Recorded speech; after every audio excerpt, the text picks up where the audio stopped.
के इस प्रोग्राम के आयोजक,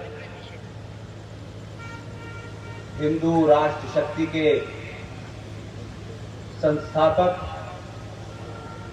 जनाब कैप्टन सिकंदर रिजवी साहब, राष्ट्रीय अध्यक्ष जनाब मृत्युंजय जी साहब, आपके शहर की सब्सक्राइब कर रखा है भाई सर, एक बहुत ही तेज तर्रार शब्दों का जाल, शब्दों की माला रो करके देश को कथा सुनाने वाली इस हिंदू राष्ट्र शक्ति की उपाध्यक्ष सुश्री बेला पारिक जी, मंच पर बैठे हम सबके प्रेरणा स्रोत परम पूज्य गुरु महाराज योगेश्वर जी, मेरे छोटे भाई विष्णु शंकर जैन जी, हिंदू राष्ट्र शक्ति के देश भर से आए अलग अलग राज्यों के पदाधिकारी, हर हर महादेव।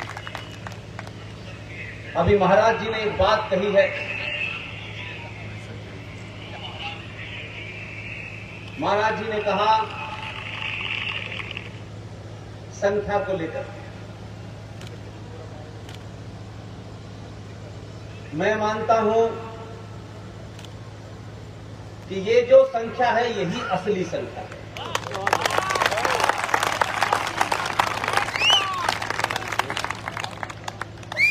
यूं तो देश में बहुत रैलियां होती हैं, कौन नहीं जानता कि किसी भी आयोजन को सफल बनाने के लिए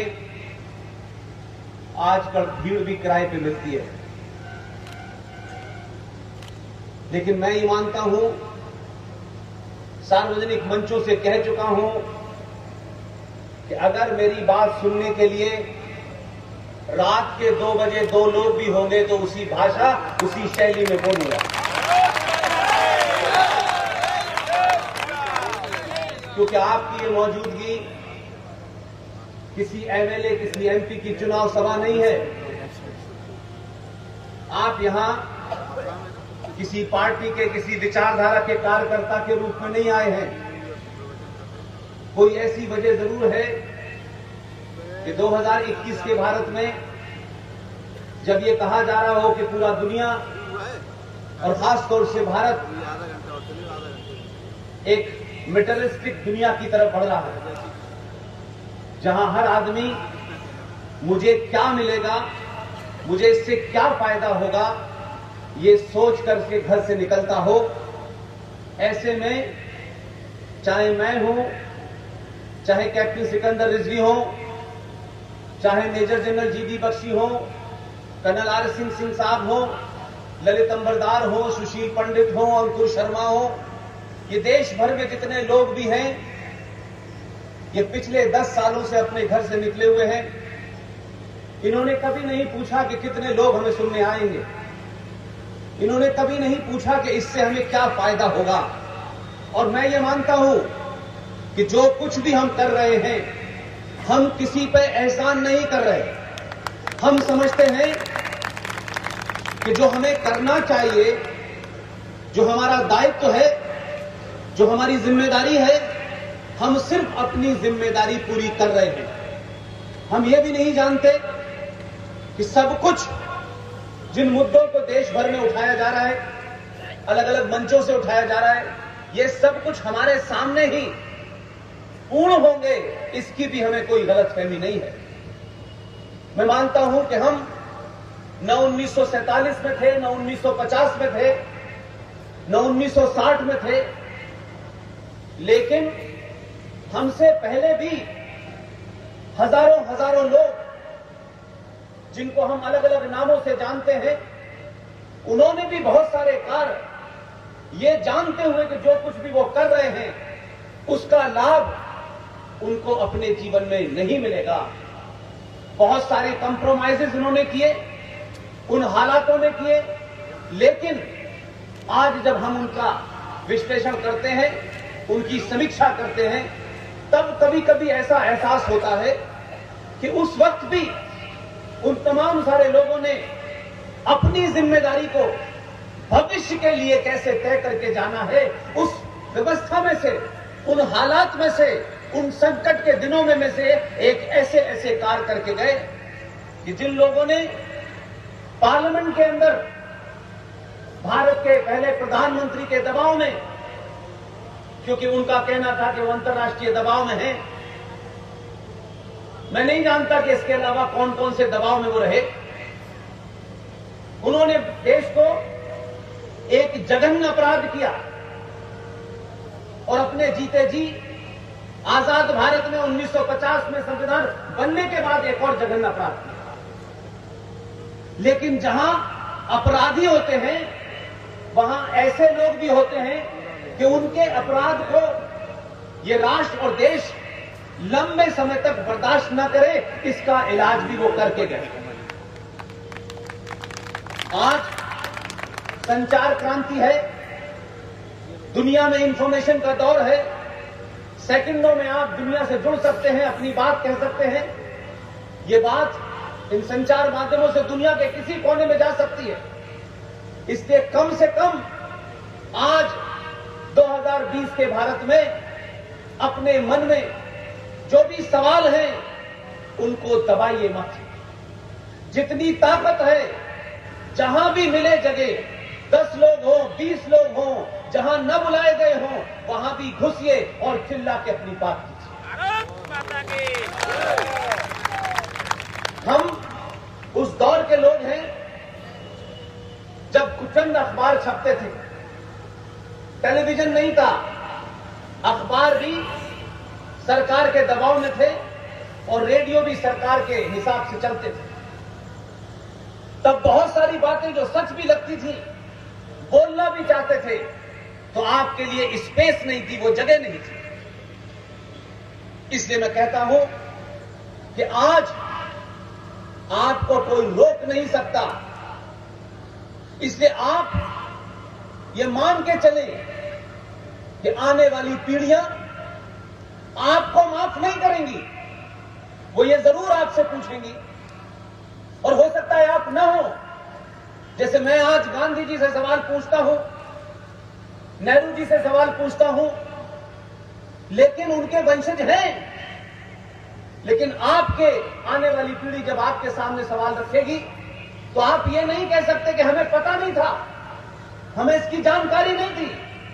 आज संचार क्रांति ने सब कुछ आप तक पहुंचा दिया है और लोग बिना किसी स्वार्थ के, बिना किसी लालच के, कौन उन्हें क्या देगा और उन्हें क्या मिलेगा, इसी तरीके से जब मैं यहां आपके बीच में बात रख रहा हूं, पूरे देश में कोई टेलीविजन पे जा रहा है, कोई गोष्ठियों में जा रहा है, कोई डिबेट में जा रहा है, इसी तरीके से पूरे देश में यज्ञ चल रहा है। लिहाजा मैं ये मानता हूं कि धारा 370 नेहरू जी के दबाव में जब ये हुआ कि इसके कुछ अंतर्राष्ट्रीय डायमेंशन हैं, आप इसको पास करा दीजिएगा, लेकिन वो ये जानते थे कि इसका भरपूर विरोध है। लेकिन उन्होंने क्या किया कि 370 लेने के लिए दुनिया का सबसे बड़ा गद्दार, जो जवाहरलाल नेहरू का लंबा दोस्त था, उस दोस्ती के बावजूद भी उसने क्या गद्दारी की कि शेख अब्दुल्ला को 12 साल तक जेल में रखा गद्दारी के जुर्म में। जब वो दिल्ली आए और नेहरू जी से कहा कि हमें धारा 370 चाहिए, तो नेहरू जी ने उनको अंबेडकर के पास भेज दिया। अंबेडकर जी ने उनकी पूरी कथा सुनी और सुनने के बाद उनसे पूछा कि आप चाहते क्या हैं। तो उन्होंने कहा कि हमें ये स्पेशल दर्जा चाहिए, हम चाहते हैं जम्मू कश्मीर में प्रधानमंत्री होगा, हम चाहते हैं जम्मू कश्मीर की असेंबली का टाइम 6 साल होगा, हम चाहते हैं भारत की संसद लागू न हो, हम चाहते हैं भारत की सुप्रीम कोर्ट जम्मू कश्मीर में लागू न हो। ये तमाम सारी बातें बताने के बाद अंबेडकर ने एक लाइन में एक ही सवाल पूछा, ये सब के बदले में भारत को आप क्या देंगे। उस शेख अब्दुल्ला ने कहा हमारी देने की कोई हैसियत नहीं है, B.R. अम्बेडकर ने कहा, मैं सब कुछ कर सकता हूं, धारा 300 देकर के मैं देश के साथ गद्दारी नहीं कर सकता। उसका नतीजा यह हुआ कि वो ये समझ गए थे कि इसका क्या हाल होने वाला है। लिहाजा पटेल साहब की ड्यूटी लगाई और कहा, मैं विदेशी दौरे पर जा रहा हूं, आपको संसद में धारा 370 पास करानी है। और ये कोई तथ्य मेरे पास नहीं है, सब कुछ अवेलेबल है। आज के दौर में कुछ भी छुपा हुआ नहीं है और इंफॉर्मेशन की कीमत बहुत सस्ती है। पंडित जी चले गए विदेश यात्रा, और जिस काम को ये सौंप के गए उनका नाम था सरदार वल्लभ भाई पटेल। सरदार वल्लभ भाई पटेल ने कहा, पूरी संसद बैठी, कहा कि नेहरू जी इसको पास कराना चाहते हैं, हम भी चाहते हैं ये पास हो जाए क्योंकि नेहरू जी चाहते हैं। और उस पर खूब बहस हुई पार्लियामेंट में। काफी बहस चलने के बाद, क्योंकि पटेल जी ने कहा था, उनकी बड़ी इज्जत थी क्योंकि लोग उनके स्वभाव को जानते थे, इस सब के बावजूद भी पटेल जी के दबाव में धारा 370 भारत की पार्लियामेंट ने पास कर दी। लेकिन पटेल जी ये जानते थे कि सब नाराज हैं, सबने मेरा मान रखा है, मेरी बात मान ली है, इसलिए उन्होंने रास्ता निकाला। और ये बात मैं इसलिए कहता हूं कि जब आज के दौर में लोग कहते हैं हमारे पास ये नहीं है, हमारे पास वो नहीं है, हम कैसे करें, इतनी मुश्किल है। अगर आपके अंदर राष्ट्र के प्रति अपने स्वार्थों से उठकर के ऊपर कुछ करने का अगर कोई जज्बा है तो आप बुरे से बुरे हालात में भी कोई ना कोई रास्ता निकालें। सरदार पटेल ने उस धारा 370 को पास कराने के बाद एक मीटिंग बुलाई और कहा कि ये हमने पास कर दी है। और मैं ये जानता हूं कि ज्यादातर लोग इसके खिलाफ हैं, और आपकी भावनाओं को ध्यान में रखते हुए मैं आप सबसे एक बात पूछना चाहता हूं कि हमने धारा 370 पास कर दी है और ज्यादातर लोग इससे नाराज भी हैं कि ये देश मजहब के नाम पे बटा था। और जब जिन्हों ने ये कहा कि हिंदू और मुसलमान दो अलग अलग कौमें हैं, ये एक साथ नहीं रह सकती, तभी पाकिस्तान बना, तो पटेल ने कहा तो फिर भारत की धरती पर कश्मीर जो है दो नजरिए के और दो विचारधारा पे कैसे बन सकता है। लिहाजा पटेल साहब ने लंबी बातचीत के बाद यह कहा कि हमने धारा 370 पास कर दी है, लेकिन इस सदन की और बहुमत की जो भावनाएं हैं उसको ध्यान में रखते हुए हम ये कर सकते हैं कि इस धारा को पास करने के बाद हम ये लिख दें कि ये धारा टेम्परेरी है। ये बात मैं इस संदर्भ में रिपीट करता हूं, आपको विश्वास दिलाने के लिए, आपके अंदर इस बात को जगाने के लिए करता हूं, ताकि आप सोचें ऐसा नहीं है कि किसी समय में लोग नहीं थे, उस वक्त भी थे, उनसे पहले भी थे, उन सब ने अपना रोल प्ले किया। उनको इस बात की चाह नहीं थी कि हमें सब कुछ हमारे जीते जी हमें मिल जाए। जिस सरदार पटेल ने धारा 370 को पास करने के बाद सबकी सहमति से लिखा कि इसके नीचे टेम्परेरी लिख दो, तो सरदार पटेल कितने बड़े विजनरी थे। 2020 के भारत के सामने ये बात इसलिए सुनाना चाहता हूं कि जब उन्होंने टेम्परेरी लिखा था तो आप सोचिए कि ये घटना कब की है। उनको नहीं पता था कि जिस धरती से मैं आता हूं उसी धरती से दो लोग आएंगे और इस टेम्परेरी को परमानेंटली हटा देंगे। लेकिन उनके मन में ये जरूर रहा होगा कि किसी ना किसी दिन ये जो टेम्परेरी लिखा है यही इसे परमानेंटली हटाने का कारण बनेगा। इसलिए सब कुछ मेरे होते हुए और जितने लोग बोल रहे होगा ऐसा मैं नहीं मानता। इसलिए अपना अपना रोल, अपनी अपनी भूमिका, अपना अपने सामर्थ्य अपनी ताकत के हिसाब से तय करिए और जो कर सकते हैं वो करिए। बहुत सारे लोग हमको लिखते हैं कि हम आपके लिए क्या कर सकते हैं, हम आपसे जोड़ना चाहते हैं। हमने कहा आप कुछ मत करिए, आप चिल्ला सकते हैं तो चिल्लाइए, लिख सकते हैं तो लिखिए, बोल सकते हैं तो बोलिए। और आपको लगता है मैं तीनों काम करने में असमर्थ हूं तो देश भर में जो लोग चिल्ला रहे हैं उनके साथ खड़े हो जाए। ये यकायक नहीं हुआ है। मैं ये मानता हूं, आप सब जानते हैं मेरी पैदाइश कहां हुई है, आप सब जानते हैं मैंने जीवन के 20 साल कैसे गुजारे हैं। इसलिए मैं मानता हूं, मेरा यकीन है, मेरा अकीदा है, मेरा कंप्लीट विश्वास हो गया है इस पे कि ये जो कुछ भी मैं कर रहा हूं, मेरे साथ जितने भी लोग कर रहे हैं, हमारी कोई न औकात है न हमारा कोई इतना बड़ा सामर्थ्य है कि हम इतने बड़े राष्ट्र को जगाएं। कोई शक्ति है जिसके कारण हम बोल रहे हैं। यह शक्ति हमसे करवा रही है, हम उसको सिर्फ ईमानदारी से कर देना चाहते हैं। हम नहीं चाहते कि हमारे सामने जीते जी सब कुछ होगा। इसलिए विष्णु शंकर जैन साहब, जिन्होंने बहुत कम समय में अपनी बात कही है, इस देश में करोड़ों सिकंदर रिजवी, करोड़ों विष्णु शंकर, जीडी बख्शी, RS सिंह, सुशील पंडित, ललित अंबरदार हैं। आपने कभी उनको देखने की कोशिश नहीं की और जब आपने वो निगाह पैदा की तो हजारों लोग पैदा हो गए। लिहाजा इस मन से एक खास वजह है कि हिंदू राष्ट्र शक्ति ने अपने 100 दिन पूरे होने पर, अपने स्थापना दिवस पर मथुरा को क्यों चुना है।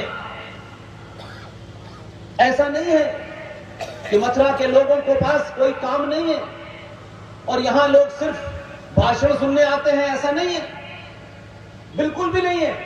इसके पीछे एक विचार है, इसके पीछे एक सोच है, क्योंकि हम सनातनी हिंदू हर छोटी सी बात पर खुश होते हैं और खुश होने के बाद इतने खुश हो जाते हैं फिर सो जाते हैं। 712 के बाद, राजा ताहिर सेन के बाद, यह सनातनी हिंदू समाज पहली बार जगा है। इसलिए यह सो न जाए, इसीलिए तय किया गया है कि सभा में 2 लोग हों, 2 करोड़ लोग हों, हमारी वाणी पे कोई असर पड़ने वाला नहीं।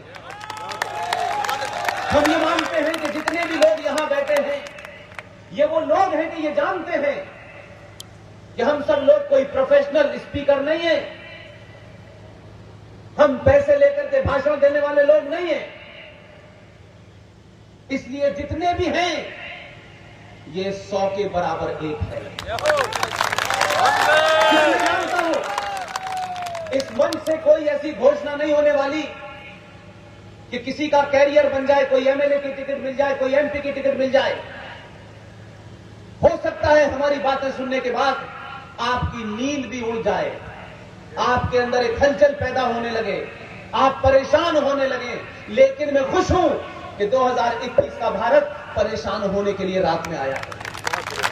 ये मेरे लिए बड़ी बात है।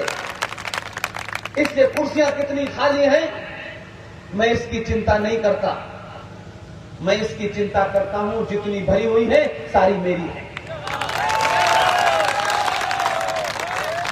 हमारे यहां कुछ कुछ बातें बहुत होती हैं और अभी स्वामी जी जब बोल रहे थे तो आपको क्या एक फर्क नजर नहीं आता समाज में? आप इस बात को ध्यान दें कि जब संत महाराज, साधु, पंडित जी, पुजारी जब मठों और मंदिरों से निकलकर देश के सबसे बड़े चैनल पर बैठ करके राष्ट्र की बात करने लगे, समझ जाइए देश बदल गया है। हमने लंबे समय से देखा कि हमारे यहां एक मानसिकता बन गई है। युद्ध होगा, कोई आक्रांता हमला करेगा तो समाज के लोग कहेंगे ये हमारा काम थोड़ी नहीं है, कोई छत्री का काम है वो लड़ेगा, हमारा काम तो सिर्फ ताली बजाना है। ये पहली बार हो रहा है। आश्रम से, मठों से निकल करके साधु संत आज की युवा पीढ़ी को उसकी भाषा में अपने हजारों साल की सभ्यता और संस्कृति को समझा रहे हैं। समय समय की बात है, हर दौर में ऐसा हुआ है।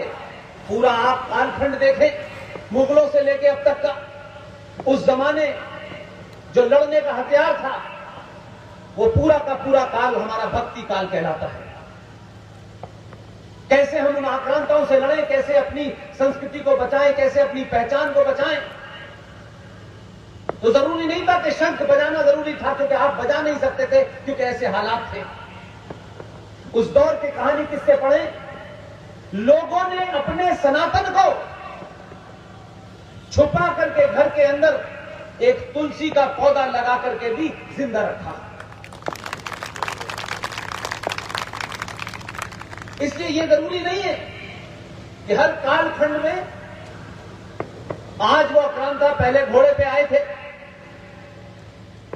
ऊंटों पे आए थे, आज वो लोग मोटरसाइकिल पे AK-56 लेके आते हैं। काम वही है, एजेंडा वही है, सिर्फ रास्ते बदले हैं। इसलिए मैं कहता हूं कि आप कुछ बातों को बहुत हल्के में लेते हैं। जब भी बात करो, अरे साहब हिंदू समाज बटा हुआ है, ये ब्राह्मण है, ये ठाकुर है, हम जाति में बटे हुए हैं। मुझे कोई इसमें कंफ्यूजन नहीं है। आपको अपनी जाति से प्यार है, होना चाहिए। यह जाति किसी के ऊपर रौब गालिब करने के लिए, किसी को दबाने के लिए नहीं बनी है। इस जाति का कुछ कारण है, कोई वजह है, कोई साइंस है जिसके कारण ये जातियां बनी हैं। ये बात अलग है कि एक लंबे कालखंड के वजह से, गुलामी के कारण जिन आक्रांताओं के दबाव में आप आए, आपने अपनी जाति को बचाने के लिए तरह तरह के रास्ते निकाले। लेकिन मैं 2020 में आपसे कहता हूं, जो भी आपकी जाति है, अगर आप ब्राह्मण हैं और आपको गर्व है ब्राह्मण होने पे, होना चाहिए। लेकिन मैं ये सिर्फ इतना ही कहना चाहता हूं कि जिन्हें ब्राह्मण होने पे गर्व है, मैं उनसे पूछता हूं, शास्त्र कहां है आपका? क्या शास्त्र पढ़ रहे हैं आप? जिन्हें क्षत्रिय होने पे अपना गर्व है, होना चाहिए, उनसे पूछिए तलवार कहां है आपकी? जो लोग कहते हैं कि ये सिर्फ व्यापारी हैं, वो कर क्या रहे हैं आज की डेट में? क्योंकि आप भगवान कृष्ण की जन्मभूमि में बैठे हैं। पूरे जोर से, ईमानदारी से एक बात कहना चाहता हूं, भगवान कृष्ण की जो जन्मस्थली है,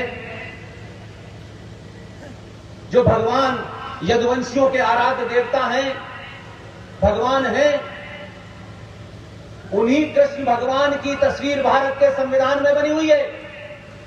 यह पूछा नहीं आपने कभी, क्योंकि आपको यह न बताया गया कि जब भारत का संविधान बना और उसमें जितनी धाराएं बननी थी सब बन गई, तो B.R. अम्बेडकर उस समय का सबसे ईमानदार आदमी,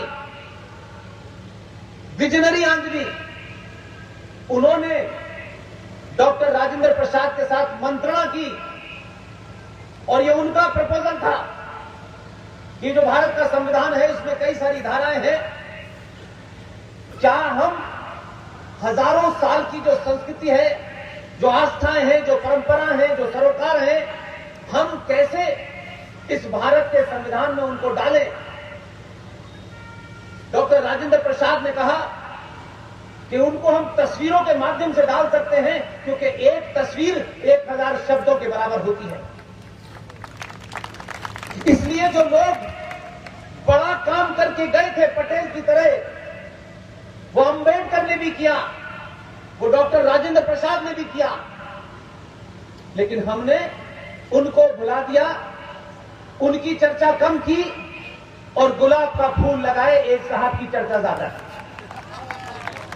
जरूरत से ज्यादा की। और बाकायदा यह तय होने के बाद यह तय हुआ कि भारत के संविधान में जो भारत की आस्थाओं से जुड़ी हुई हैं, भारत के इतिहास से जुड़ी हुई हैं, उन तस्वीरों को, उस तस्वीरों के माध्यम से संविधान में उनको लाया जाए। नंदलाल बोस बंगाल में शांति निकेतन के अंदर एक बेहतरीन आर्टिस्ट थे, उनको बुलाया गया और उनसे कहा गया कि आप इस संविधान के अंदर जो जगह खाली है, अलग अलग जगह पर जो वहां लिखा हुआ है, उसका महत्व समझते हुए आप इसमें कुछ चित्र बनाइए, स्केचेस बनाइए। 40 चित्र बनाए गए। खुद अंबेडकर, राज और डॉक्टर राजेंद्र प्रसाद और जितने भी उनके साथ में लोग थे, कुल मिलाकर 22 चित्रों का सिलेक्शन किया गया और कहा कि इन्हें भारत के संविधान में डाल दिया जाए। पेज नंबर 3, ओरिजिनल संविधान का पेज नंबर 3 पर यह बात इस आज के दौर में ज्यादा जरूरी है, क्योंकि आप जब कोई बात कहते हैं तो लंबे समय से आपकी पीढ़ियों को जो घुट्टी पिलाई गई है उसमें यही कहा गया है, सच मत बोलो। लिहाजा किसी ने बताया नहीं। पेज नंबर 3 पर भारत के ओरिजिनल संविधान में नंदी की तस्वीर बनी हुई है और उसमें जो पहला शब्द है उसमें लिखा है नेम स्टेट एंड टेरिटरीज, यानी भारत के जो राज्य और यूनियन टेरिटरी है, केंद्र शासित प्रदेश है, उनको क्या कहेंगे? उसमें लिखा है India that is Bharat. Page number 5 पर श्रीलंका से विजय प्राप्त करके अपनी पत्नी को रावण के चुंगल से छुड़ा करके भगवान राम और सीता और लक्ष्मण की तस्वीर बनी हुई है। उसमें श्री कृष्ण की तस्वीर है, महावीर जी की तस्वीर है, सुभाष चंद्र बोस की तस्वीर है, उसमें छत्रपति महाराज शिवाजी की तस्वीर है। जरा आप सोचिए, क्या आपके संविधान में यह सब होता तो क्या आज उस संविधान को जब आपके बच्चे देखते तो उस संविधान को देखते देखते उन्हें हजारों साल की अपनी परंपरा, अपनी संस्कृति पे, अपने सरोकारों पे गर्व होता कि नहीं होता? लेकिन किसके कहने से जब वो 22 चित्र आ गए, उसकी ओरिजिनल कॉपी भारत के पार्लियामेंट के अंदर हीलियम गैस में रखी है, उसकी रेप्लिका छपाई जाती है, मेरे पास भी वो कॉपी है और उसमें वो तमाम सारे चित्र हैं। अगर वो चित्र समेत कॉपी होती और भारत का राष्ट्रपति, भारत का चीफ जस्टिस अगर उसी संविधान पे हाथ रख के शपथ लेता तो सुप्रीम कोर्ट के अंदर ये काले कोट पहनने वाले जब उस पे शपथ लेते तो शपथ लेने के बाद ये नहीं कहते कि भगवान राम काल्पनिक हैं, क्योंकि भगवान राम उसमें जीवित थे। इसलिए एक जघन्य अपराध नहीं हुआ है, हजारों जघन्य अपराध हुए हैं। इसलिए मैं सिर्फ इतनी बात आपसे कहना चाहता हूं कि अगर जाति का घमंड है, होना चाहिए। जाति इसलिए नहीं बनी है कि दूसरे के ऊपर कोई आपको जुल्म ज्यादती करनी चाहिए। मैं इस देश के यदुवंशियों से, जिन्हें हम यादव के नाम से जानते हैं, मैं उनसे आह्वान करना चाहता हूं, पूछना चाहता हूं, आप यादव हैं, आप भगवान कृष्ण को मानने वाले हैं, आप भगवान कृष्ण की तमाम गाय को चराने वाले लोग हैं, आपके आराध्य देवता हैं, तो यादवों ये बताओ, तुम भगवान कृष्ण के वंशज हो या मुलायम सिंह या लालू यादव के हो? ये तय करो कि तुम किसके वंशज हो। और अगर तुम भगवान राम कृष्ण के वंशज हो तो फिर ये बताओ कि तुम्हारी भैंस आजम खां कैसे ले गया?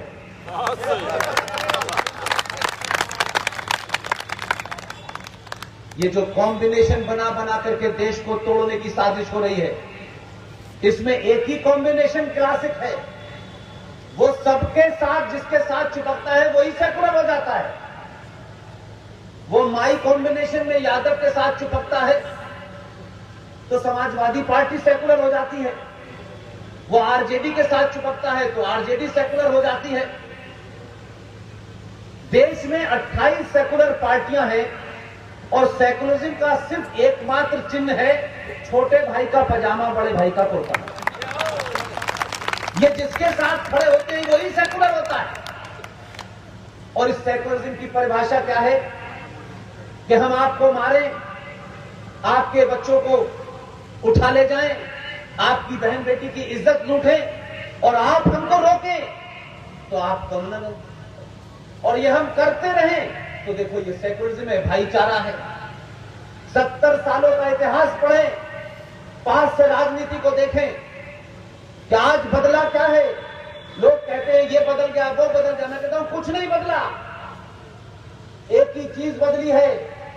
भारतीय राजनीति में जितने सालों से मैं सुन रहा हूं, देख रहा हूं, 5 लोकसभा के इलेक्शन कवर कर चुका हूं, बार बार एक ही बात देखता था।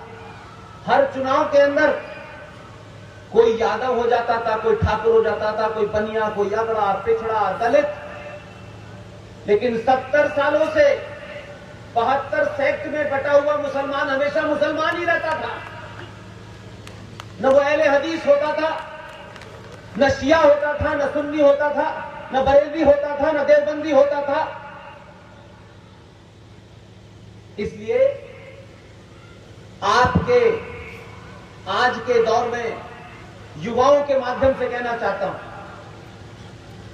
स्कूलों में जो झूठा इतिहास, झूठा साहित्य पढ़ाया गया है, यह मजबूरी है कि आपको उस झूठे सवाल के झूठे जवाब ही लिख के आना है, क्योंकि आपको मार्कशीट अपनी मजबूत करनी है। ये मार्कशीट आपको नौकरी दिला सकती है, ये मार्कशीट राष्ट्र नहीं बचा सकती।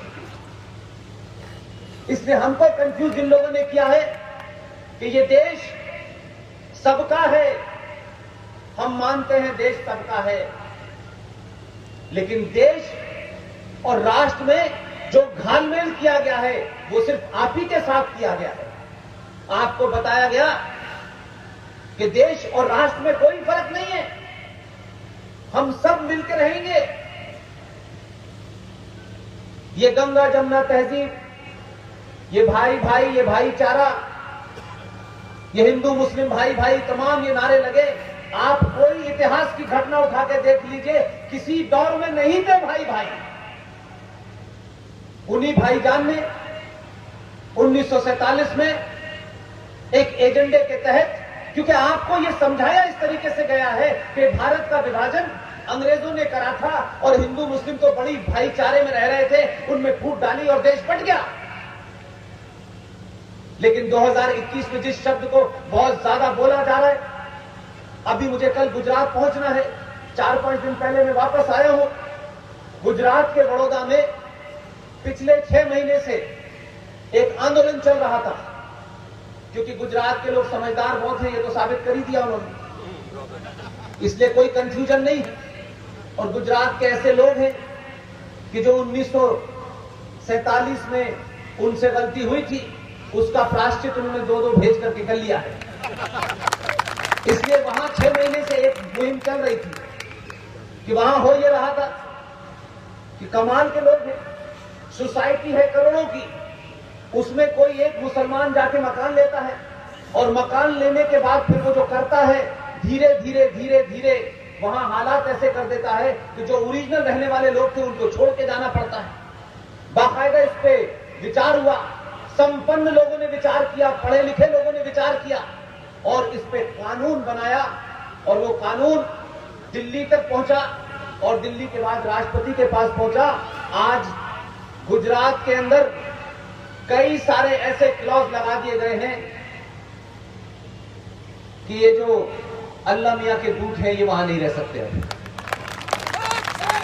वहां लैंड जिहाद के नाम से चिल्लाया गया, लेकिन अगर आपको ये बताया गया होता कि भारत का विभाजन अंबेडकर के शब्दों में, मैं अपने शब्द में नहीं कह रहा, अंबेडकर ने अपनी किताब पाकिस्तान और पार्टीशन ऑफ इंडिया में पेज नंबर 375 और 374 पर लिखा है, साफ साफ लिखा है कि भारत का विभाजन मजहब के नाम पे हुआ था। अगर भारत में एक भी मुसलमान है तो यह विभाजन कंप्लीट नहीं है। यह कहने की हिम्मत नहीं है। हमने बहुत सारे गाने सुनाए, सारे जहां से अच्छा, लेकिन सरदार पटेल की 3 जनवरी 1948 की वो स्पीच जो उन्होंने कलकत्ता के मैदान में दी थी, जो ऑल इंडिया रेडियो ने रिलीज कर दी है, एक बार उसको भी सुन लीजिए। आपको पता चल जाएगा कि उस वक्त भी देश के अंदर ये सच बात बोलने वाले लोग थे, लेकिन झूठे मक्कारों की गिनती ज्यादा थी, इसलिए सच लोग अपनी बात नहीं कह पाए। एक नैरेटिव गलत नहीं बनाए, ऐसे बने हैं कि आपकी जनरेशन दर जनरेशन उसमें कंफ्यूज हो गई। आज समय है कि आज साधु संत महाराज जी के मुंह से जब मैं शब्द नैरेटिव सुन रहा था, इतिहास की बात सुन रहा था, अब रामायण पढ़ने का समय समाप्त हो गया है। राष्ट्र को बचाने के लिए गीता पढ़नी है। और आपको बताता हूं, आप अपने अंदर कैसी कैसी आपने हीन भावनाएं पाल रखी है। आपके बीच में आज भी सरदार पटेल की तरह बहुत सारे लोग काम करके खामोशी से चले गए। राज्यसभा की सीट नहीं मांगी, गवर्नरी नहीं मांगी उन्होंने, न किसी से कहा। लेकिन जब समाज अपने हीरोज को, उन योद्धाओं को सार्वजनिक मंचों से उनकी तारीफ नहीं करता, तो मुझे लगता है कि समाज में योद्धा बनने की हिम्मत कम होने लगती है। हम कुछ नहीं कर सकते कि जिन्होंने बड़े काम किए हैं और हमारे बीच में जीवित हैं, कम से कम हम उनका गुणगान तो करें, ताकि आने वाली जनरेशन इस बात से खुश होंगी कि जो अच्छा काम करते हैं, समाज उनके पीछे भी उनको बड़ी बात कहता है। 2007 में उत्तर प्रदेश में इलाहाबाद हाई कोर्ट में एक जज साहब खामोशी से अपना काम कर रहे थे, न कभी मीडिया में आए, न टेलीविजन पे आए। मुझे जिस दिन से पता चला, मेरे घर से 40-50 किलोमीटर दूर रहते हैं और मैं दिल्ली में बड़ा कम रह पाता हूं। जब भी मौका मिलता है मैं सिर्फ उनके पैर छूने जाता हूं। सार्वजनिक मंचों से मैंने कहा कि कोई मंच ऐसा नहीं होगा जहां ये बात मैं रिपीट न करूं। और ये इसलिए नहीं कि वो खुश होंगे, वो उम्र के उस मोड़ पे पहुंच चुके हैं कि ना उन्हें खुश होने का कोई सुख है, न कोई गम है। 2007 में इसी मथुरा के अंदर 2 बंगाली भाइयों के बीच में एक छोटे से श्री कृष्ण भगवान के मंदिर पे झगड़ा हुआ। दोनों भाई मंदिर पे झगड़ रहे थे। मामला लोअर कोर्ट से हाई कोर्ट चला गया। और इत्तेफाक की बात है, मैंने कहा कि समय समय पे लोग अपनी मर्जी से नहीं, हम भी अपनी मर्जी से मथुरा में नहीं है और ना अपनी मर्जी से धरती पे आए हैं, और जब तक उसकी मर्जी नहीं होगी इस धरती से जाएंगे नहीं। आप सोचिए कि छोटा सा मुकदमा होता हुआ हाई कोर्ट पहुंच गया और हाई कोर्ट में उनकी अदालत में पहुंच गया, पूरा मुकदमा सुना। और मुकदमा सुनते सुनते जब भगवान कृष्ण का जिक्र आया तो गीता का जिक्र आया, और फिर गीता को उन्होंने एक लंबी फिलॉसफी दी, और आखिर में उन दोनों भाइयों के बीच में मंदिर का फैसला तो छोटी से कारण था। उस लंबी बहस के बाद उन्होंने कहा कि 712 से लेकर के इस आजाद भारत की अंतिम लड़ाई तक गीता का महत्वपूर्ण रोल रहा है। और इन सब बातों को कहते हुए उन्होंने जो फैसला दिया वो आपको शायद नहीं इसलिए पता कि हम कभी कभी बहुत सारी बातों से इसलिए अनभिज्ञ रहते हैं कि हमें लगता है इसमें हमें फायदा क्या है। इसलिए हमने वो रास्ता चुना कि जिसमें हमें नहीं फायदा उसी में हमें अपना फायदा नजर आता है। और फैसले के बाद जब उन्होंने ये कहा कि गीता भारत का राष्ट्रीय ग्रंथ है और फैसला का लिख के चले गए। लेकिन इत्तेफाक से 2007 में इस उत्तर प्रदेश में कृष्ण के मानने वालों की सरकार थी, लेकिन वो कृष्ण के वंशज नहीं थे, वो मुलायम सिंह के वंशज थे। इसलिए इस फैसले की कहीं चर्चा नहीं हुई। लेकिन इस देश में एक राज्य है मध्य प्रदेश। मध्य प्रदेश की बहनें यहां आई हुई हैं, बड़ी ताकत में आई हुई हैं। जब भी मैं मध्य प्रदेश के किसी जिले में जाता हूं, पूरी ताकत से आते हैं। अब एयरपोर्ट वाले पूछने लगे हैं, ये मसला क्या है, ये लोग आपको हर बार माला पहनाने क्यों आते हैं? मैंने कहा देखते रहिए, पूरे देश में हर एयरपोर्ट पे किसी न किसी को मालाएं पहनाई जा रही हैं। मध्य प्रदेश में जबलपुर हाई कोर्ट की जो बेंच है, उन्होंने बिना देर किए हुए जबलपुर हाई कोर्ट की बेंच में जस्टिस अजीत सिंह और जस्टिस संजय यादव ने उस मुकदमे को अपने यहां लिया और किसी से कहा इस पे पिटीशन डाल के चैलेंज करो। चैलेंज हुई। फादर जिसने कभी शादी नहीं की, सफेद कपड़ों में एक फादर पहुंचा, परेशान था, साथ में उनको भी ले गया टोपी वालों को, और कहा कि नहीं नहीं ये कैसे हो सकता है, गीता राष्ट्रीय ग्रंथ कैसे हो सकती है, तो हिंदुओं की किताब है। लंबी बहस की चुनौती दी दोनों जजों ने।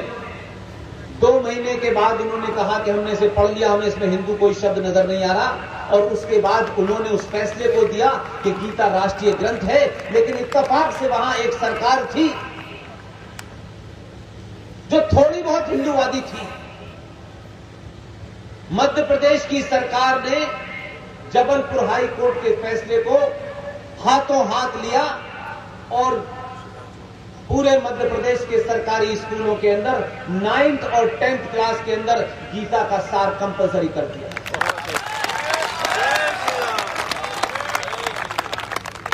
इसलिए उत्तर प्रदेश वालों, आपकी जिम्मेदारी ज्यादा थी। ये काम आप भी कर सकते थे। इसलिए सरकारों के भरोसे रहना छोड़ दीजिए।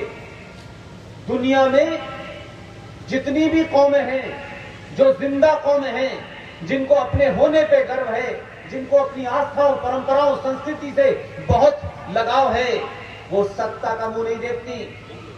सत्ता का मुंह लालची, कायर समाज देखता है, डरपोक समाज देखता है, और अपनी हर समस्या का हल सरकार से कराना चाहता है।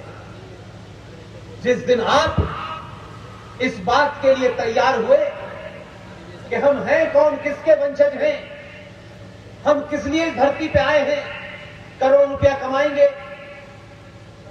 हजारों करोड़ों मठ हैं, खरबों दौलत है, ये मठ उसके नहीं जाता, वो मठ उसके नहीं जाता, ये वो संप्रदाय है, ये संप्रदाय है, इसमें बांट करके सब लोग अपनी अपनी दुकानें चला रहे हैं।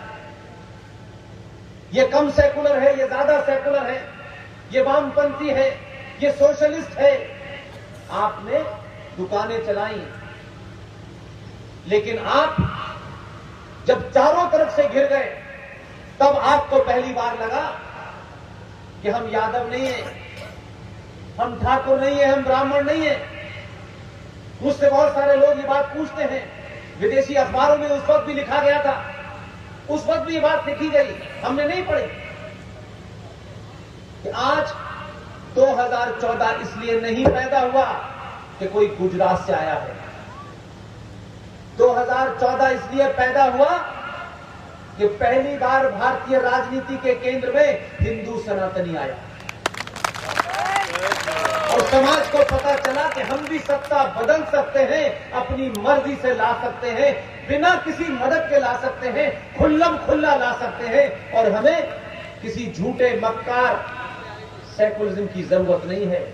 और जब आपने सही तरीके से नारा लगाया, सही भावना प्रकट की, तो 2014 पैदा हुआ, और जो कमी आप 2014 में कर गए थे, वो 2019 में आपने ताकत के साथ आगे बढ़ा दी। इसलिए ये भाव, ये कुंठा, ये इंफिनिटी कॉम्प्लेक्स, ये एहसास कमतरी जो आपके अंदर डाली गई है कि हिंदू तो कायर है, डरपोक है, लालची है, लड़ना नहीं चाहता। अरे एक बार मौका तो दिया होता। जब बांटना बंद हुआ और आप समझ गए कि हम इतने बढ़ चुके हैं, तो आपने एक ही मौके में देश के तमाम ठेकेदारों को जो वोट में कहते थे मुलायम सिंह, मुसलमानों का कॉम्बिनेशन अपने साथ रख लो तो हम चुनाव जीत जाएंगे, आपने सारे कॉम्बिनेशन तोड़ दिए हैं। इसीलिए 20 राज्यों में आप हैं। इसीलिए हैं। मैं किसी राजनीतिक दल को कोई सर्टिफिकेट नहीं दे रहा, लेकिन उसकी परिणति के कारण मैं आपके अंदर उस पुरुषार्थ को, उस भरोसे को, उस आत्मविश्वास को जगाना चाहता हूं कि एक बार आपने अपने आप को पहचाना और आपने अभी थोड़ा सा पहचाना है, पूरी दुनिया में खलबली है, पूरी दुनिया में आपके बारे में बात हो रही है, विदेशी अखबार लिखते हैं आपके बारे में। ये राय उनकी है, ये यहां के दानिश्वर बुद्धिजीवियों की नहीं है। यहां के 90% बुद्धिजीवी बिके हुए दलाल हैं। इस देश में मीडिया तय करता था कौन सा नैरेटिव चलाया जाएगा। आप टेलीविजन देखते हैं, कितना बड़ा बदलाव है, आप एहसास कीजिए। भारतीय सनातनी समाज जो आम नागरिक है, वो शायद इंग्लिश बहुत नहीं समझता, और कोई बहुत तेज तर्रार फर्राटेदार अंग्रेजी बोलने वाला हो तब तो शायद बिल्कुल भी नहीं समझता। लेकिन आपकी ताकत है, इस देश में सारे इंग्लिश मीडिया के लोग शुरू करते हैं वेलकम से, और प्रोग्राम का अंत होता है सनातन के साथ। आज वो मुद्दे तय करते हैं कि देश में मेजॉरिटी क्या चाहती है। यही कारण है कि आपके मथुरा के यही संत बार बार अंग्रेजी टेलीविजन पे पूरी ताकत के साथ राष्ट्र की बात, संतों की बात, हिंदू की बात, संस्कृति की बात, मंदिर की बात उसी हिंदी भाषा में कहते हैं। अंग्रेजी टेलीविजन मजबूर है बुलाने के लिए। क्या आपकी ताकत है? लेकिन अब तक तो हम यही देखते थे, ऊंचा पजामा नीचे कुर्ता वाले पहुंच जाते थे। पहली बार आपके लोग उसी भाषा में जवाब दे रहे हैं जिस भाषा में जवाब देना चाहिए। ये कानून, ये आस्था, ये परंपराएं, ये तमाम सारी चीजें एक सभ्य समाज के लिए होती हैं। जब सभ्य समाज के अंदर हर आदमी बंदूक की, तलवार की भाषा समझता हो, तब मंत्रों के उच्चारण से उसकी समझ में नहीं आता। आपको लगता है हम बहुत आदर्शवादी हैं, हमारे सरोकार ऐसे हैं, इसलिए हम गाली नहीं देंगे। गाली अच्छी से अच्छी आनी चाहिए, लेकिन सही समय पे देनी चाहिए, कोई गलत बात नहीं है। इसलिए आप ये मत कहिए कि 2021 में AK-47 का मुकाबला आप हजारों साल पुराने हथियार से करेंगे। अगर आज आपको अपनी संस्कृति, अपने राष्ट्र से, अपने सरोकारों से, अपनी आस्थाओं से प्रेम है, तो आपको अपना हथियार बदलना पड़ेगा। कोई चिंता मत कीजिए, ये मत समझिए कि ये जो जीवन है आपका, यह आपकी मर्जी से चल रहा है। यह गलतफहमी निकाल दीजिए। सुबह से लेकर शाम तक इस जुगाड़ में उस जुगाड़ में अपना जीवन व्यर्थ मत कीजिए। मैं भी 25-26 साल की नौकरी छोड़ के आया हूं, मुझे पता नहीं था कि उसके बाद मैं ये सब करूंगा, और आप रात के 11 बजे मुझे सुनेंगे। यह गलतफहमी नहीं थी मुझे, लेकिन आज मैं समझता हूं जो भी कुछ अर्जित किया, मान सम्मान, उससे करोड़ों गुना उस वक्त मिला है जब न मुझे कोई तनख्वाह मिलती है, न कोई पैसा मिलता है। इसमें कोई संतुष्टि है। आज मुझे लगता है कि तमाम देश भर में जो संत घूम रहे हैं, कोई टी शर्ट में है, कोई शर्ट में है, कोई कोट में है, कोई टाई में है, भारत राष्ट्र को ऐसे ही संतों की आवश्यकता है। दूसरी बात मुझे आपसे कहनी है, विष्णु जी ने भगवान श्री कृष्ण जन्मभूमि के बारे में बताया। मैं बार बार एक बात रिपीट करता हूं, आप मेरी बात को थोड़ी देर के लिए 2 बार सोचिए, थोड़ी देर के लिए सोचिए कि ये जो हम हर बार किसी एक को ढूंढते हैं कि 2 गुजरात से आ गए, 1 गोरखपुर से आ गया, हम खुश हो गए, हमने ताली बजाई और हमने कहा कि सारा हमारा दुख और दर्द यही सब ठीक करेंगे। देश और राष्ट्र में जिस दिन फर्क समझ जाएंगे, ये जो समाज है 100 करोड़ सनातनी हिंदुओं का, ये अपनी समस्या का समाधान खुद ढूंढेगा। इसलिए देश एक जमीन का टुकड़ा होता है, उस जमीन के टुकड़े को बचाने के लिए, उसकी रक्षा करने के लिए सेनाएं होती हैं, उसको चलाने के लिए एक सरकार होती है, न्यायपालिका होती है, पुलिस होती है। ये देश के इंस्ट्रूमेंट है, इंस्टीट्यूशंस है, संस्थान है। कैसे चलेगा? संविधान से चलेगा। लेकिन राष्ट्र आस्थाओं से, परंपराओं से, सरोकारों से, आपकी संस्कृति से चलता है। राष्ट्र को समाज चलाता है और देश को सरकार चलाती है। इन दोनों का फर्क समझिए। हम अपनी लड़ाई नहीं लड़ना चाहते, हम चाहते हैं कि सत्ता में जिन्हें हमने वोट दिया है वो रात के 11 बजे आपका दरवाजा खटखटाए, गृह मंत्री हो ये पूछे कि सब ठीक ठाक है, मैं जाऊं। आपकी ख्वाहिश ये है, ये नहीं होता है। आपको लड़ाई लड़नी पड़ेगी। विष्णु शंकर जैन किसी सरकार के नुमाइंदे नहीं है, किसी संगठन के नुमाइंदे नहीं है। और कमाल की बात देखिए, इनसे पूछा तक नहीं गया, इनके बुजुर्गों तक से नहीं पूछा गया। 1993 में न सिखों से पूछा, न बौद्धों से पूछा, न ईसाइयों से पूछा, न पारसियों से पूछा। राजनीतिक सत्ता ने अपने स्वार्थ के लिए 5 पंथों को यकायक इस देश में अल्पसंख्यक घोषित कर दिया। सत्ताओं ने वोट बैंक के लिए आपको लीगली ऑफिशियली बांट दिया। लेकिन फिर भी ये विष्णु शंकर सिर्फ इसलिए यहां नहीं बैठे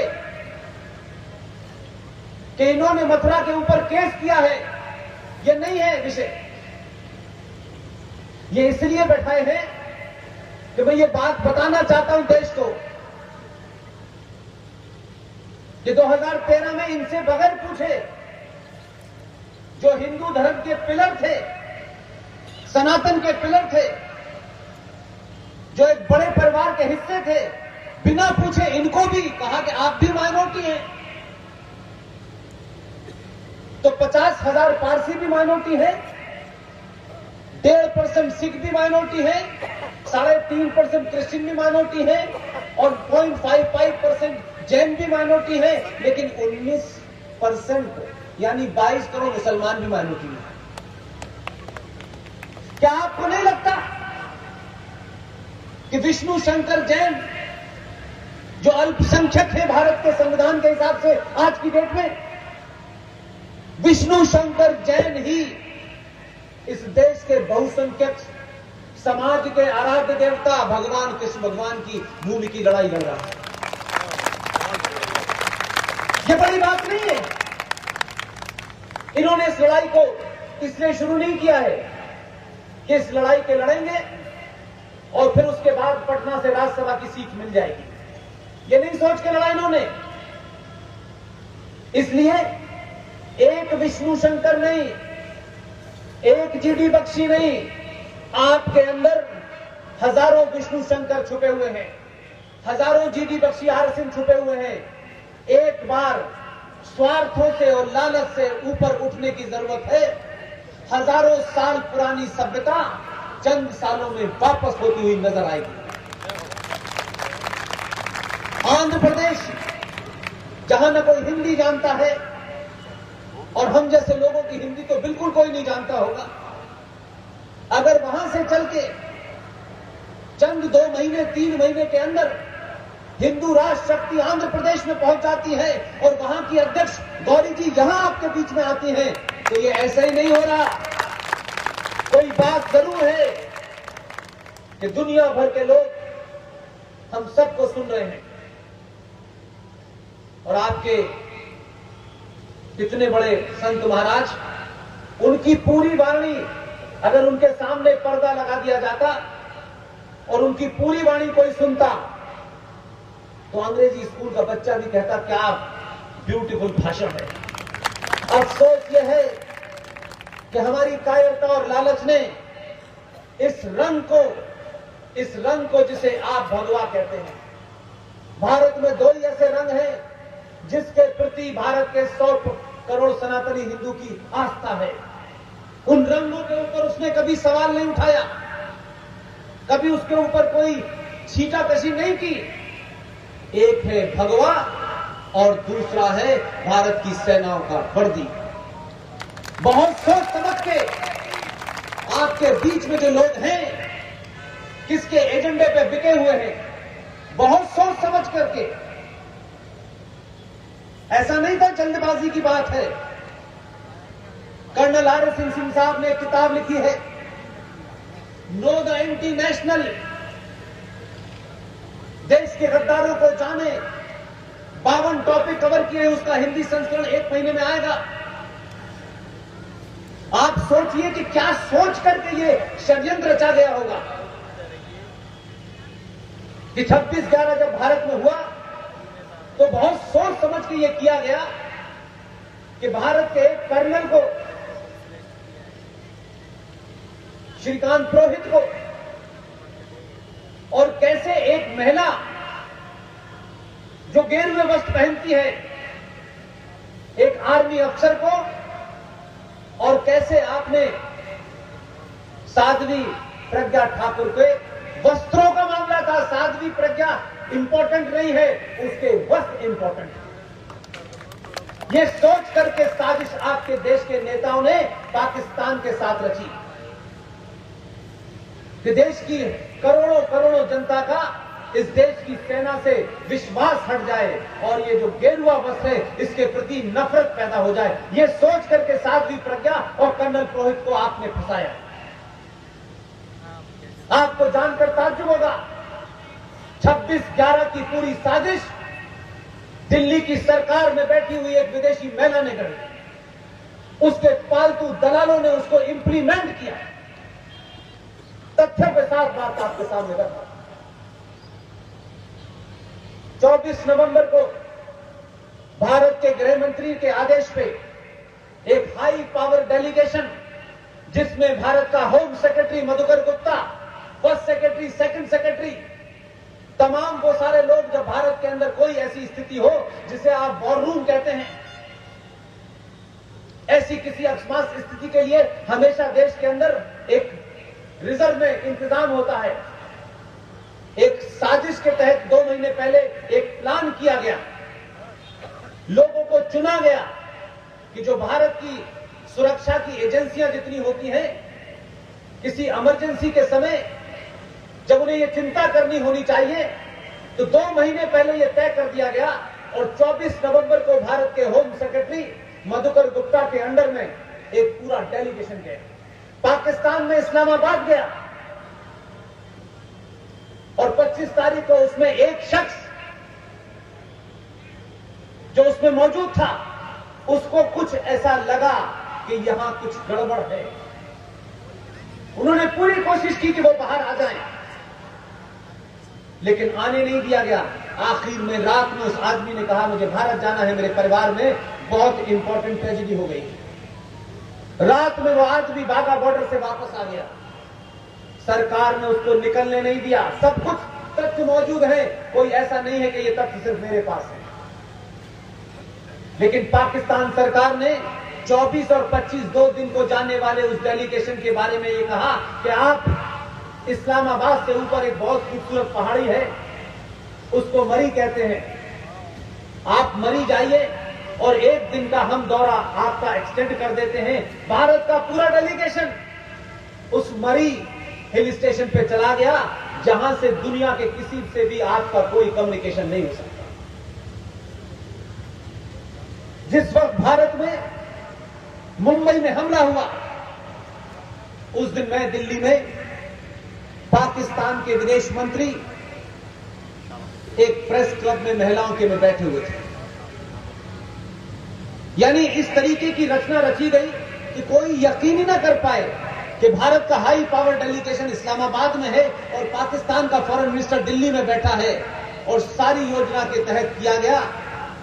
और जो कसब नाम का आदमी आया, आप सब जानते हैं कि उसके हाथ में कलेवा क्यों बांधा गया। अगर तुकाराम 40 गोलियां खा करके अगर उसे न पकड़ता, तो यकीन मानिए कि उसके मारने के बाद उसको साबित कर दिया जाता कि यह हिंदू था। इसलिए आपको ज्यादा जागरूक रहना है, आपकी ज्यादा जिम्मेदारी है, क्योंकि आप गिनती में हैं, क्योंकि ये राष्ट्र आपका पहले है, बाद में किसी का है। जो ज्यादा होता है उसकी जिम्मेदारी ज्यादा होती है। इसलिए सच बोलिए, सच का सामना कीजिए, किसी से डरिए मत। 1400 साल पहले जो लोग अपने प्रॉफिट मोहम्मद के सगे नहीं हुए, वो आपके साथ भाईचारा निभाने की बात कर रहे हैं। जिन्होंने प्रॉफिट मोहम्मद के दामाद अली का कत्ल किया, उनकी बेटी बीबी फातिमा का कत्ल किया, उनके बच्चों का कत्ल किया, क्या करबला के मैदान में रामलाल और श्यामलाल गए थे? क्या आरएसएस और बीजेपी के लोग गए थे मारने के लिए? जो मोहम्मद के सगे नहीं हुए, उनके दामाद के सगे नहीं हुए, उनकी बेटी के सगे नहीं हुए, नवासों के सगे नहीं हुए, वो आपसे कह रहे हैं हम आपके भाई भाई हैं। किस गलतफहमी का शिकार हैं आप? जो आपसे भाई भाई कहते हैं, मैं सिकंदर रिजवी साहब से पूछता हूं बार बार, अगर आप के जो साथी हैं, जो सुन्नी हैं, जो वहाबी हैं, जो कत्ल गारत में यकीन रखते हैं, वो इनसे कभी नहीं पूछते कि इस देश के शिया ये बताएं कि ये मुहर्रम क्यों मनाते हैं, मुहर्रम में क्या ऐसी बात कहते हैं? क्या देश को तोड़ने की बात कहते हैं, हिंदुओं को गाली देते हैं? नहीं, ये पूरा मुहर्रम का महीना अफसोस और दुख का और शोक का महीना होता है। ये अली को याद करते हैं, ये बीबी फातिमा को याद करते हैं, ये उनके नवासों को याद करते हैं, और जिन्होंने उन्हें मारा है उनके बारे में पूरी बात करते हैं। आप गलतफहमी के शिकार मत होइए।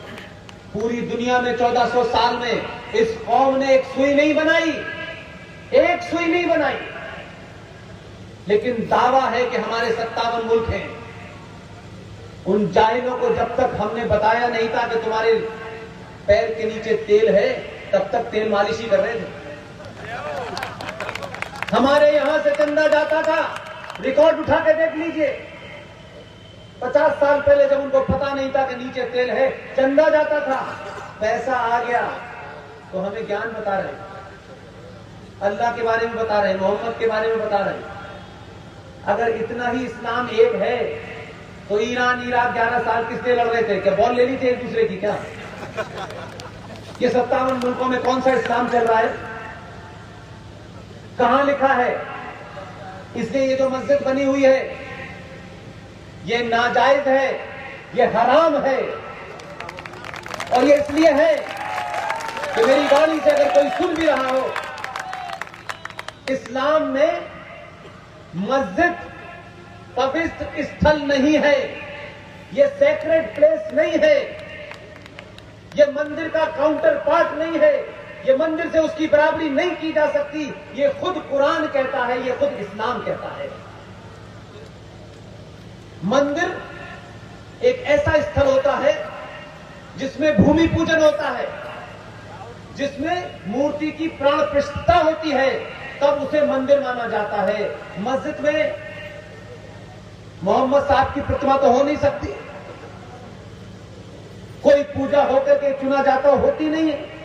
खुद इस्लाम मानता है कि मस्जिद समय समय पर ढहा दी जाती है, यहां से उठा के वहां बना दिया जाता है, वहां से उठा के वहां बना दिया जाता है।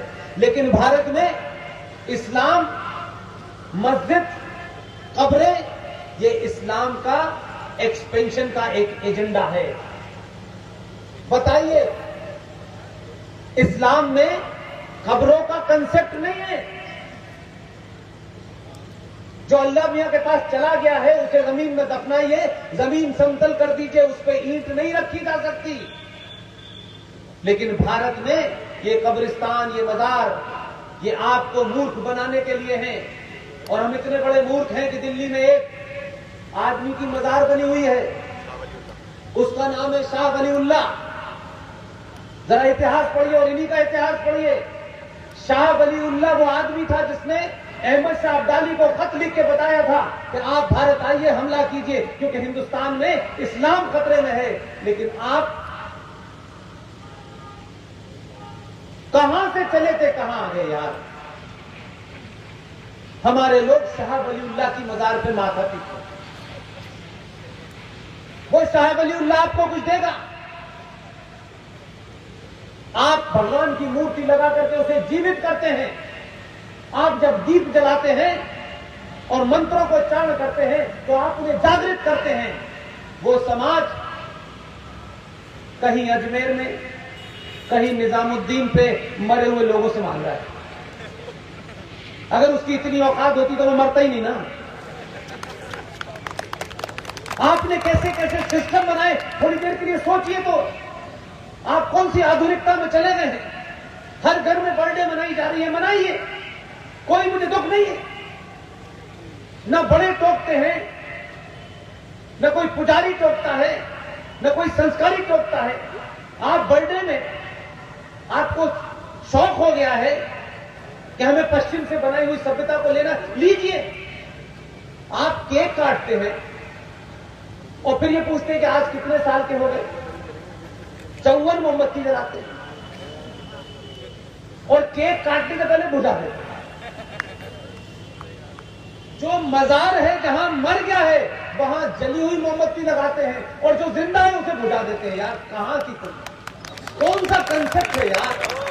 थोड़ी देर के लिए तो कर क्या रहे हो। मरा हुआ आदमी देख रहा है, वहां मोमबत्ती जला रहे, जा जाके जला रहे, बुझ तो नहीं गई, तेल डालने जाते हैं। जो जिंदा है उसकी सारी मोमबत्ती बुझा देते, उसे उसी दिन मार देते यार। कहां से मंदिर जाना न जाना महत्व नहीं रखा। मैं तो कभी मंदिर नहीं गया और इस 3 साल में ऊपर वाले ने अच्छा अच्छा मंदिर घुमा दिया। अपनी मर्जी से कहीं नहीं गया। चाहे कामाख्या का मंदिर हो, चाहे पुरी का मंदिर हो, चाहे उज्जैन का मंदिर हो, चाहे बाबा विश्वनाथ का मंदिर हो, खुद ही बुला लेते हैं, खुद ही चला जाता। अपनी मर्जी से नहीं गया। इसलिए जब तक ये मस्जिद है जो नाजायज तरीके से हिंदुस्तान के मुसलमानों ने इसलिए बनाई है ताकि यहां की हजारों साल से जो सनातन संस्कृति को मानने वाले लोग हैं वो हमेशा कुंठा के शिकार रहे। उनकी आने वाली नस्लें देखें कि इनके पूर्वज कितने कायर थे, कि इनके भगवान श्री कृष्ण की जमीन के ऊपर अपनी ताकत के बल पे हम एक मस्जिद बनाएंगे और आज उसको आप हटा नहीं पाए। मेरा इतना ही कहना है, क्या मस्जिद कानून से बनी थी? क्या 30,000 मंदिरों को कानून से बाबर ने और औरंगजेब ने बनाया था? अगर कानून से नहीं बने थे तो आपको किसी हकीम लुकमान ने कहा है कि आप कानून से लीजिए? किसने कहा है? किसी ने कहा है आपसे? क्या भगवान मर्यादा पुरुषोत्तम राम का मंदिर जज साहब ने जो फैसला दिया वो किस पे दिया है? अगर 6 दिसंबर को आप पुरुषार्थ न दिखाते तो जज साहब कैसे बताते कि नीचे मंदिर है?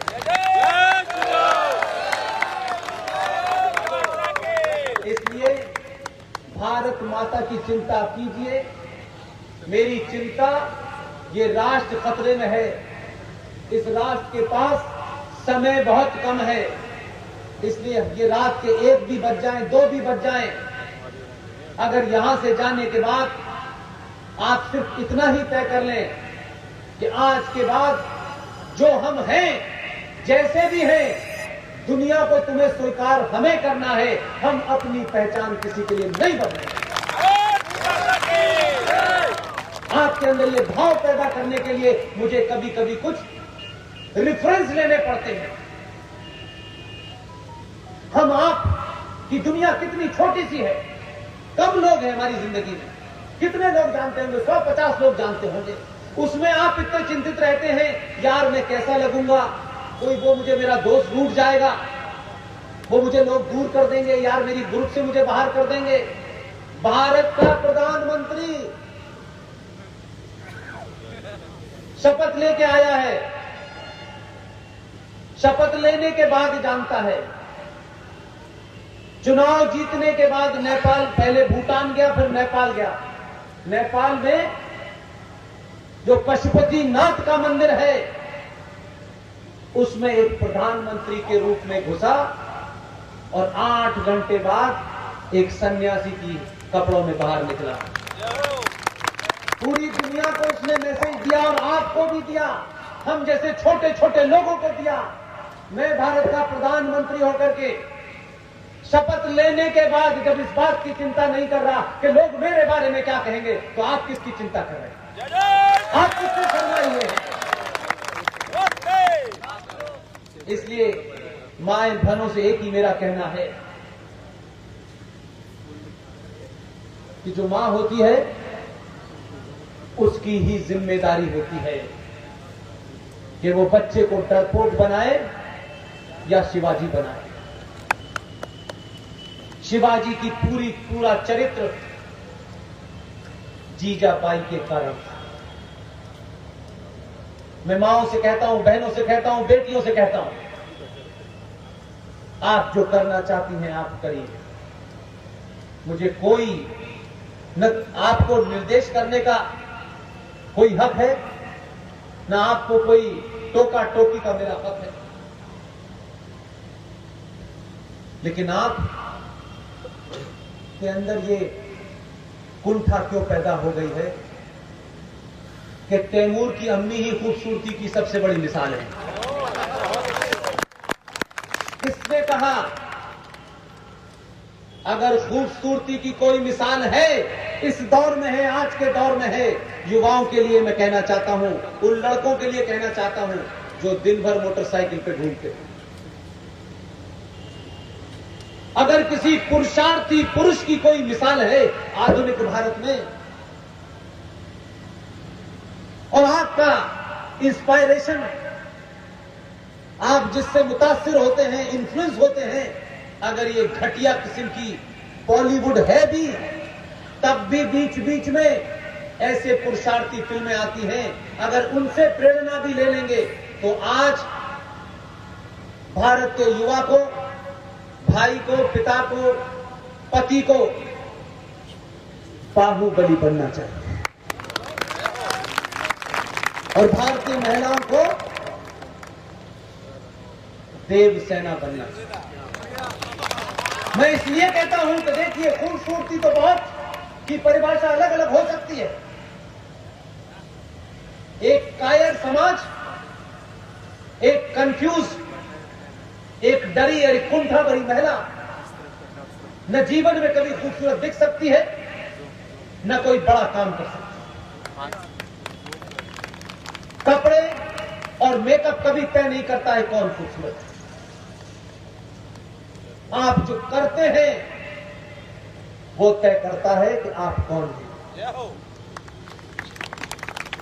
इसलिए देवसेना ने एक कायर राजा के कायर सेनापति ने जब उसकी आबरू को छूने की कोशिश की, उसने उसकी उंगलियां काट दी और उसके पुरुषार्थी पति ने खड़े बड़े बाजार में खड़े होकर के बिना किसी लाभ लपेट के उस कायर राजा के सेनापति ने जो कहानी सुनाई, उस बाहुबली ने उसकी कहानी नहीं सुनी। उस बाहुबली ने अपनी पत्नी से पूछा, तुम्हारे साथ देवसेना क्या हुआ था? एक पुरुषार्थी पति को देवसेना ने जो बात बताई, पुरुषार्थी पति ने अपनी पत्नी के वाक्यों के ऊपर यकीन किया और उसने कहा कि इसने मेरी आबरू से खेलने की कोशिश की, इसलिए मैंने उसकी उंगलियां काट दी। जब तक उसका शब्द पूरा होता, उस पुरुषार्थी पति ने कहा, ऐसे आदमी की उंगलियां नहीं, गर्दन काट देनी चाहिए। और ये कहते कहते गर्दन काट दी। भारतीय सनातनी हिंदू महिलाओं को अगर पति चुनना है तो बाहुबली चुने, और पत्नी चुननी है पुरुषों को तो देवसेना चुने। अपने नैरेटिव बदलिए, अभी समय है। महाराज जी 25 साल कह रहे हैं, मैं जितना नजदीक से सोच देखता हूं 15 साल से ज्यादा समय नहीं है। 15 साल से ज्यादा समय नहीं है। राजनीतिक स्वार्थों, राजनीतिक पार्टी और जिनके एजेंडे हैं, जो करोड़ों संगठन हैं, उनके पिछलग्गू बनना बंद कर दीजिए। अपने अंदर वो पुरुषार्थ पैदा कीजिए। करोड़ों लोग आपके पास आए कि आप बताइए हमको क्या करना है। ये 200 रुपए का पेट्रोल भरवा करके सुबह से शाम आप लोग जो घूम रहे हैं, सबको इस देश में सरकारी नौकरी चाहिए। नौकरी कायर मांगते, नौकरी देने वाला बनना चाहिए। अगर ये देश की सरकार सब कुछ भी कर दे तो 2 करोड़ नौकरियां दे सकती है सरकार के पास, उससे ज्यादा नौकरी नहीं है। क्या कभी आपने किसी और समाज के लोगों को देखा है कि वो नौकरी के लिए चिंतित रहते हैं? आपसे बिना कुछ कहे, बिना लड़े, वो भले ही जाहिल हो, टॉपर न हो, नोबेल प्राइज न मिला हो, पीएचडी न किया हो, ये बात अलग है कि पढ़ने के बाद भी आप जहाज को उड़ाते हैं और वो जहाज उड़ा देते हैं। उसके बावजूद भी आपको पता नहीं चला। आपको सिर्फ सरकार को गाली देना है क्योंकि आपको लगता है सरकार की जिम्मेदारी है मैं पालना। जो पुरुषार्थी समाज होते हैं वो आपको पता ही नहीं लगने दिया उन्होंने पिछले 50 साल के अंदर। दुनिया की सारी सब्जी मंडी उनके कब्जे में है, फल मंडी उनके कब्जे में है, नाई की दुकान उनके कब्जे में है, प्लम्बर का काम उनके कब्जे में है। आपका आदमी बेरोजगार घूम रहा है, उसे सरकारी नौकरी चाहिए, वो कुछ और नहीं करना चाहता। ये सारा हुनर आपसे ले लिया और इस देश में हर आदमी को सब्जी खरीदनी है, हर आदमी को ना बाल कटाने हैं, हर आदमी के घर में प्लम्बर का काम होना है। आप हैं ही नहीं। करोड़ों करोड़ों लोग जिनकी बात और जिनका नारा था, आपने नारा कहा, अभी महाराज जी ने भी कहा हम दो हमारे दो। वो गफलत में नहीं है। उनको मालूम है कि वो आपकी तरह बेवकूफी का काम नहीं करेंगे, वो सरकार से नौकरी नहीं मांगेंगे। वो ये जानते हैं कि लोकतंत्र में बहुमत के लिए वोट की ताकत होती है। उनका नारा है हम दो हमारे दो, बाकी तुम गिन लो। आपको 2 बच्चे नहीं पाले जा रहे, आपकी बड़े संकट है। 2 बच्चों को अमेरिका भेजना है, पहले दिन से ही आपको उसको सीओ बनाना है। ये सीओ बनने के बाद भी बचने वाले नहीं हैं। कि जिनको कुछ खोने के लिए नहीं है, वो किसी वक्त भी आपके घर के अंदर आएंगे। जो कश्मीर में किया है, जो मालदा में किया है, जो केरल में किया है, जो रामपुर में, मुरादाबाद में, संबल में, आजमगढ़ में, अलीगढ़ में, पूरे देश में 700 के आसपास कश्मीर बन चुके हैं और आपको कुछ पता ही नहीं चल रहा। आप किसी गफलत के शिकार हैं और शिकार रहना चाहते हैं। आपको लगता है आज में जी रहे हैं। जिंदा कौमें अगर मरने का हुनर छोड़ देती हैं, अगर वो फन और हुनर छूट जाता है तो वो जिंदा नहीं रहती। इसलिए जिंदा रहने के लिए मरने का हुनर सीखिए। जब लोग मुझसे पूछते हैं कि मैं देश के लिए जान दे सकता हूं, मैंने कहा भाई ये फलसफा बंद करो। देश के लिए जान देने वाला नहीं चाहिए मुझे, इस देश के लिए जान लेने वाला चाहिए। जो दे सकता है वही बात करो। जान देना बहुत आसान है, छत पे से कूद जाइए समाप्त हो जाएंगे, बहुत आसान काम है। लेकिन राष्ट्र के खिलाफ जो अधर्मी शक्तियां हैं, जो इस देश को अंदर से तोड़ना चाहती हैं, जो इसको खोखला करना चाहती हैं, जो एक एजेंडे के तहत गज़वाए हिंद लाना चाहती हैं, जिनको किसी दूसरे के मजहब की वजूद को चैलेंज करने के बारे में बताया गया है, आपकी लड़ाई उनसे है। इसलिए अपने हथियारों को बदलिए, अपनी सोच को बदलिए। ये मत समझिए कि आज आप यहां हैं तो सब कुछ ऐसे ही चलता रहेगा, आप भक्ति में लीन रहेंगे। भक्ति करिए, भक्ति की जरूरत है, लेकिन भक्ति जब ही सुरक्षित रहेगी जब बीच बीच में शक्ति का प्रदर्शन करेंगे। ये जो दिल्ली में आपने भेजा, ये ऐसे ही नहीं आया, आप जानते भी नहीं थे। आपने सिर्फ ये सुना था कि कुछ लोग 15 मिनट का टाइम मांग रहे थे गुजरात में, पूरा 1 हफ्ते का वक्त दिया उसके बाद टाइम मांग ले रहा है बचे बचे।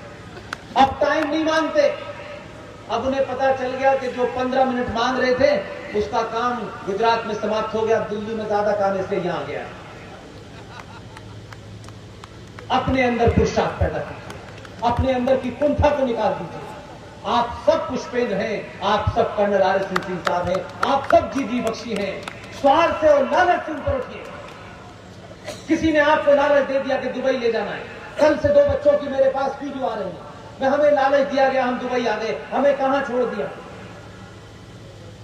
किस लिए भाई, ये इतना लालच क्यों है? इस मिट्टी में बहुत कुछ है, ये रेगिस्तान जाने की जरूरत नहीं है। इसमें अगर पानी भी डाल दोगे तो कुछ न कुछ ऐसा पैदा हो जाएगा कि घर चल जाएगा। अपनी जरूरतों को खामखा बढ़ाया हुआ है आपने, क्योंकि आपने मापदंड समाज में एक शब्द और संपन्नता के बना लिए हैं कि 5 गाड़ियां जब तक न हो, बड़े बड़े मकान न हो। 1200 एकड़ के कश्मीरी पंडितों के सेब के बाग थे, उन्होंने अपने जीवन में किसी मुसलमान को मुसलमान नहीं कहा, गाली तक नहीं दी। जिन बच्चों को महिलाओं ने पढ़ाया, पहली क्लास में पढ़ाया, 10th में पढ़ाया, BA में पढ़ाया, वही लड़का घर में घुसा, उस महिला, उस मां के समान लेडी का रेप किया और 12 टुकड़ों में काट दिया उसने। हमारे ऊपर आरोप लग सकता है, हम तो बहुत कुछ कह सकते हैं।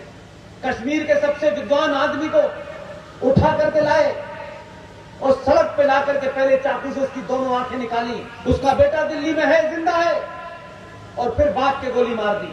3 दिन बाद वो लोग गए, उनका घर जाके देखा, वो विद्वान आदमी, उसकी मेज पर कुरान मजीद अरबी में था, उसका वो कश्मीरी में ट्रांसलेशन कर रहा था। जब उनको नहीं बख्शा तो किसको बख्शेंगे? किस गलतफहमी के खिलाफ हैं? जो बात अभी कराची की कह रहे थे, लाहौर जो भगवान राम की संतान लव कुश के नाम पे रखा हुआ है, उस लाहौर में 1935 में यही भाषण हम जैसे पागल दे रहे थे, कोई सुनने को तैयार नहीं था। आज वहां दिवाली नहीं मनाई जाती। ये मथुरा, ये मस्जिद, ये भीड़, ये किसी एजेंडे के तहत है। आप अपने अपने इस जाति उस जाति, मेरा तेरा, ऊपर नीचे नहीं, आप अपनी जाति की पहचान को रखिए। शादी ब्याह में जाति का इस्तेमाल कीजिए, लेकिन जब घर की चौखट से बाहर निकले सिर्फ सनातनी हिंदू के अलावा कुछ भी नहीं। यही आपकी पहचान है। हजारों साल से आप मिटते चले आ रहे हैं। अगर आप इस गफलत में रहे तो आपको फिर ये जो बार बार आपको गलतफहमी है, कुछ पागल लोग आपको ऐसे शेर दे गए हैं, आप दिन में गुनगुनाते हैं कि कुछ बात है कि हस्ती मिटती नहीं हमारी, दौरे रहा है दुश्मन हमारा। ये बड़े सुनते हैं, उसको पलट लीजिए। कुछ बात है कि हस्ती मिटती नहीं हमारी। जाके अफगानिस्तान में देखो, कभी हुआ करती थी बस्ती तुम्हारी, मिलेगी नहीं। हिंदुस्तान में मैं जहां से आया हूं, जिस जगह से आया हूं, 12 साल उस पड़ोसी मुल्क में नौकरी की है, जिनके बीच में पैदा हुआ हूं, वहीं पे आइडिया ऑफ पाकिस्तान पैदा हुआ था। आप कल नहीं सुधरे, आज नहीं सुधरे।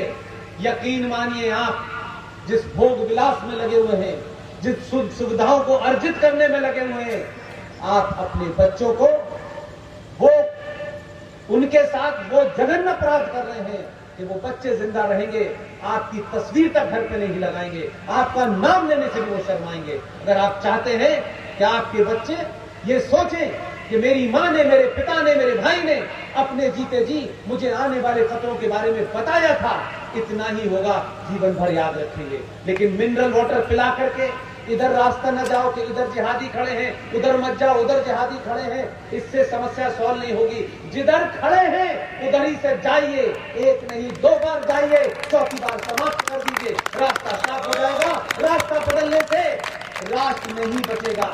राष्ट्र बचाना है तो रास्ता मत बदलिए, रास्ते पे खड़े हुए लोगों को बदल दीजिए। बहुत बहुत धन्यवाद। Thank you very much.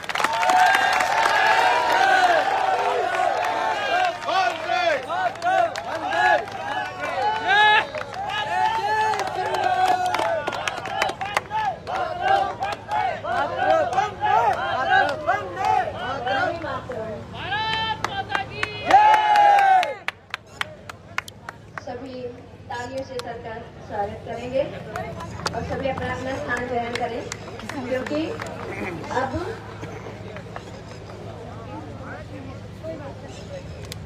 Shubham एक आपके सामने सबको एक बात बतानी थी, ये आपकी मर्जी के ऊपर है। स्वतंत्र वीर सावरकर हिंदू राष्ट्र शक्ति के प्रेरणा स्रोत हैं।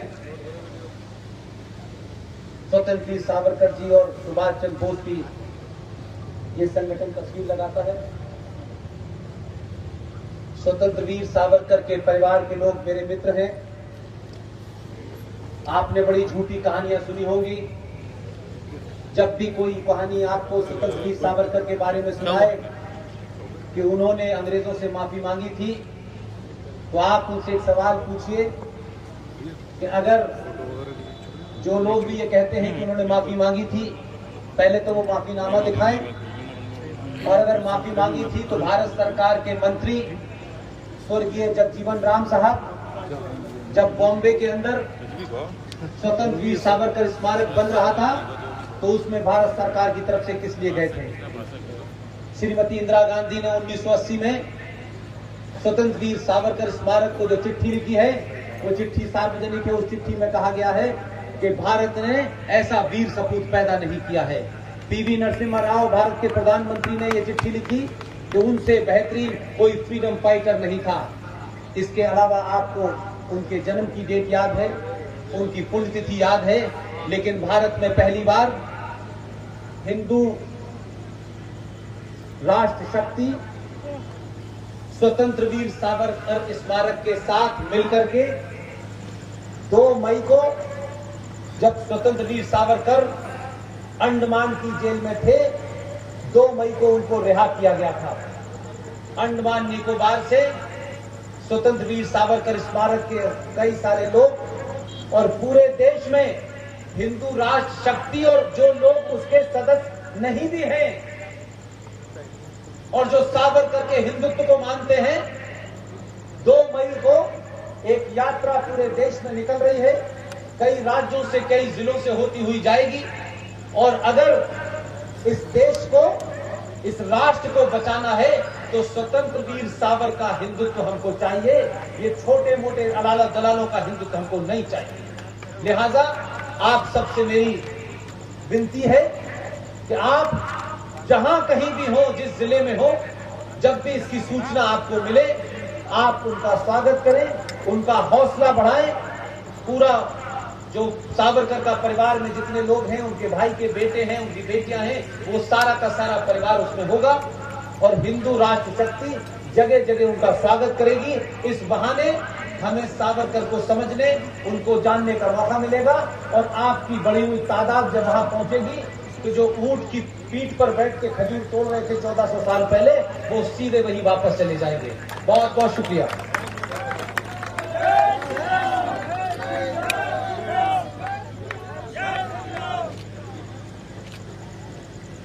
हमारे राष्ट्रीय अध्यक्ष मृत्युंजय भैया अभी आप सब लोगों से कुछ कहना चाहते हैं।